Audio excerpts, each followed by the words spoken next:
have to excuse me because I'm using this mic for the first time.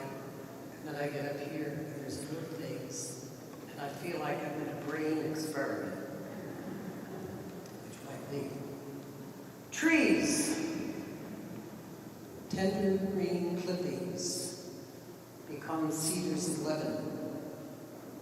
Little mustard seeds become the nesting place of birds and trees of shade in the summer heat. Our relationship to trees is not unlike our relationship to friends. Contemporary science tells us about the consciousness in the life of trees, their ability to communicate with one another and even to help one another. The recent installation of a new abbey roof saw the loss of some magnificent trees, the loss of friends. An enormous cedar in the inner garden, the redwood that was out here, trees that had stood for years and years, but that had to go so that the machinery could put on the roof of the abbey. But now the holes are being filled and new young trees have been planted.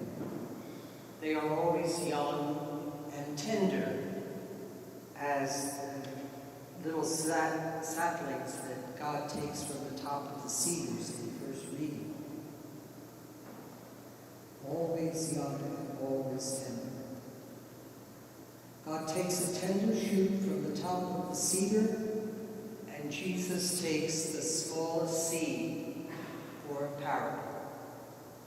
Not strong, rugged, ancient trees, but tender shoots and tiny seeds. Jesus is teaching by example.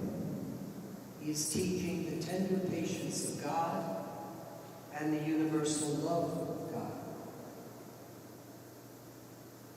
There's a comparison, obviously, to the life of the Spirit. That's why it's a parable. It's speaking at many, many levels. By God's grace, small and tender beginnings in our life of the Spirit become large and robust inner plants that put forth branches, that give shade and nesting places to any and all.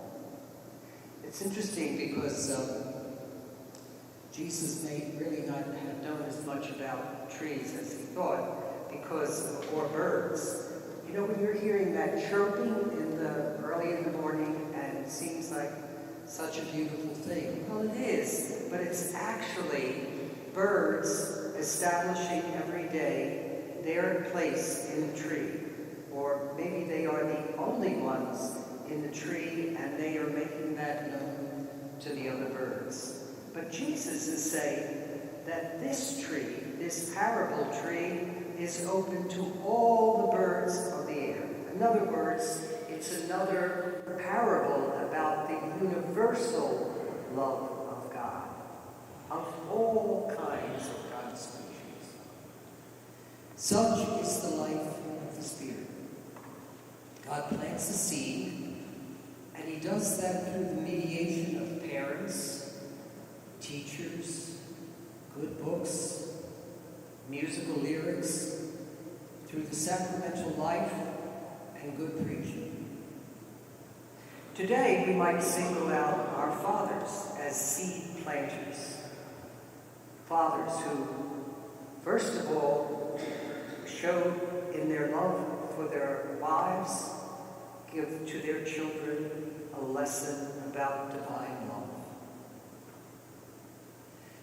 Seedlings and shoots that are planted by our fathers, not just our physical fathers, our spiritual fathers, our teachers, our coaches, seedlings and sprouts that are nurtured, and they're best nurtured in the presence of other shoots and seedlings.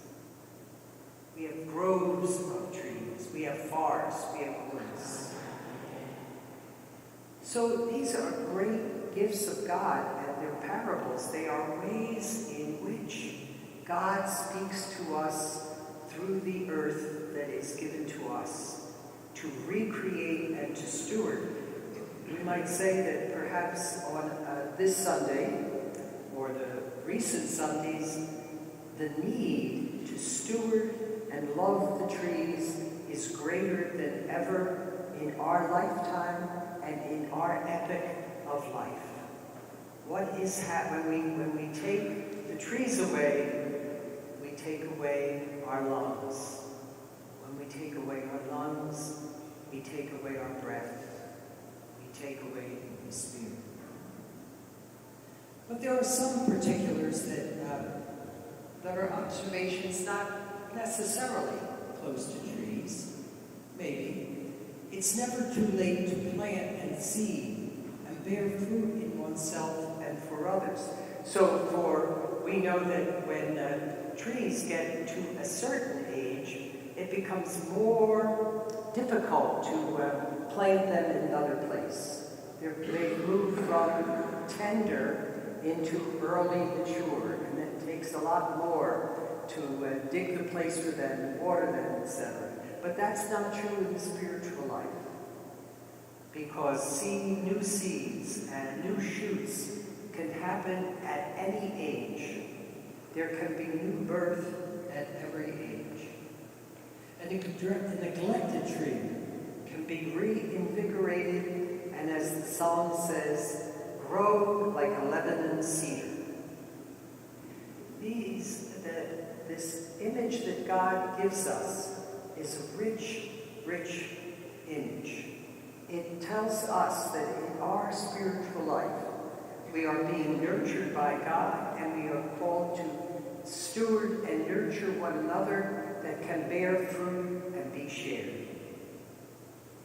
At one point in history, and I thought this went all the way back to the Middle Ages, but in fact it was done in the 18th century in England. There was a hymn, and we sing it usually only at Christmas time, and there's no necessary connection with Christmas. I mean, it's not a Christmas carol, though that's the way we usually hear it. And it goes like this.